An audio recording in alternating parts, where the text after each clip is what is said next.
Ayan, a curious 5-year-old boy with bright brown eyes and an infectious smile, found himself in the heart of Springfield, Illinois. Unlike other children his age, Ayan had a unique fascination with history, particularly with the figures who shaped America. On an ordinary sunny afternoon, he wandered into a quaint park, clutching his newly acquired picture book about Abraham Lincoln. As he flipped through the pages, a tall, bearded man wearing a stovepipe hat appeared nearby.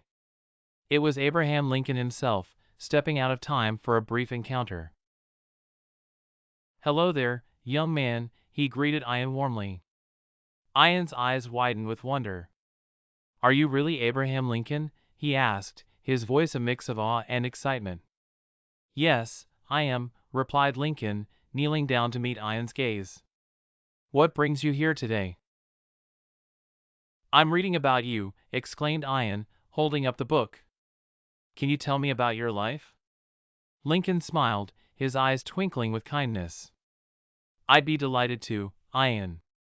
He took a seat on a nearby bench, and Ayan sat beside him, eager to listen. "I was born on February 12, 1809, in a humble log cabin in Hardin County, Kentucky," Lincoln began.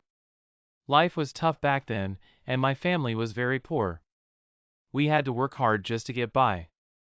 Ayan listened intently as Lincoln recounted his early years, filled with hardship and perseverance.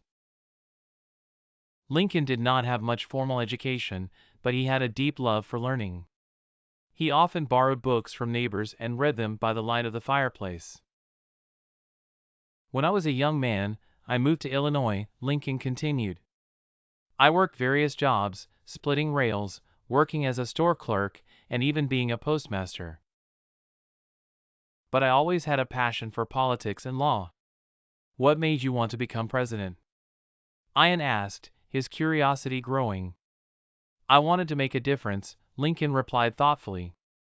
"I believed in a country where everyone should be free and have equal opportunities. When I saw how divided our nation was over the issue of slavery, I knew I had to do something." Lincoln spoke about his journey into politics, how he was elected to the Illinois State Legislature and later to the U.S. House of Representatives. Despite facing several setbacks, including multiple election losses, he never gave up. Lincoln's determination and belief in justice eventually led him to win the presidency in 1860 during one of the most critical times in American history. "When I became president, the Civil War broke out," Lincoln said, his voice tinged with sadness. "It was a terrible conflict, but I knew we had to fight to preserve the Union and end slavery." Ayan's eyes were filled with empathy. "That must have been so hard," he whispered. "It was," Lincoln admitted. "But it was also during this time that I issued the Emancipation Proclamation, which declared that all enslaved people in the Confederacy were to be set free. That was one of my proudest moments." The old president then recounted how he persevered through personal and professional challenges, including the tragic loss of his young son, Willie, and the constant political pressures. Yet, his resolve never wavered.